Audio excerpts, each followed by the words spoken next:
other than Bernie Sanders, I don't know anyone in this country that has been as outspoken and effective against Amazon. And to me, Amazon really represents more than just Amazon. It represents a sickness in our society that really has gone back many decades, and that is of kind of social Darwinism masking as business.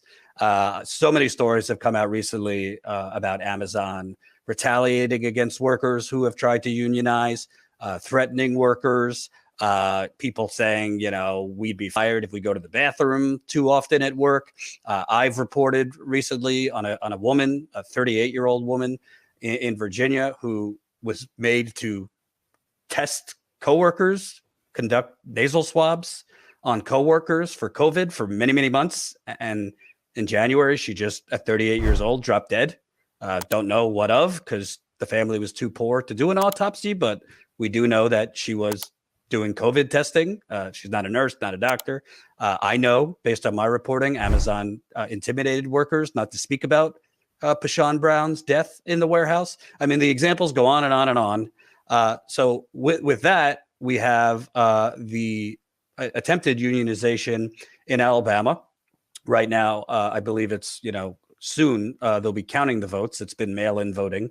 And if you speak with workers down there, Amazon's efforts to stop that are Herculean.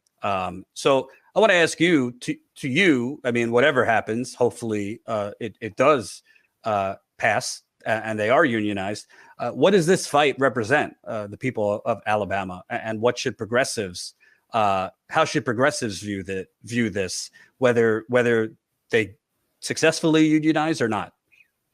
I think this is the critical question for workers and the labor movement in the United States. It is the impact, if the workers are able to successfully unionize and have a successful yes vote union drive, then the impact of that is going to reverberate far beyond the gates of Alabama. It will be nothing short of a game changer for the union movement and for workers as a whole, because this is the first unionizing effort that would have succeeded against this behemoth, this corporation with $1 trillion global footprint, with so many billionaires with a share in the company. It's not just Jeff Bezos. And as you said, the company has left no stone unturned to try and undermine this union effort, including, in addition to the things that you mentioned, including spending upwards of $10,000 a day on anti-union consultants. So it really, as you said, it shows you the real face of capitalism. Amazon is not an exception, but it shows you what capitalism really stands for. And it's really crucial that unions in every city around the United States stand in solidarity with RWDSU, the union that is trying to unionize the workers in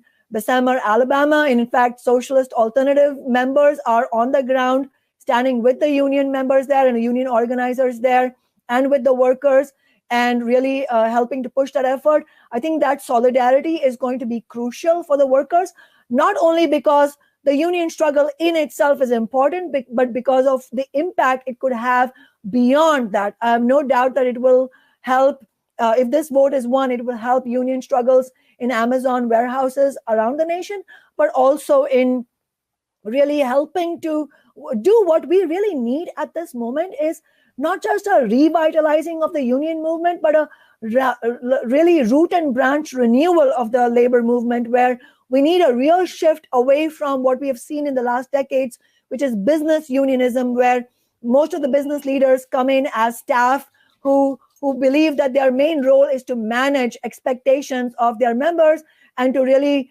negotiate very small changes by having meetings with the bosses and mainly looking at the membership of the union as a lobbying force. No, we need a complete shift away from that, back to the proud militant labor movement era of the United States, which, among other things, forced FDR to put in the New Deal.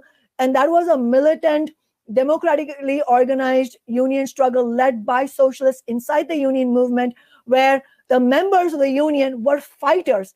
and understood that the union is an organ of class struggle. It is not a lobbying force. It's an organ of class struggle.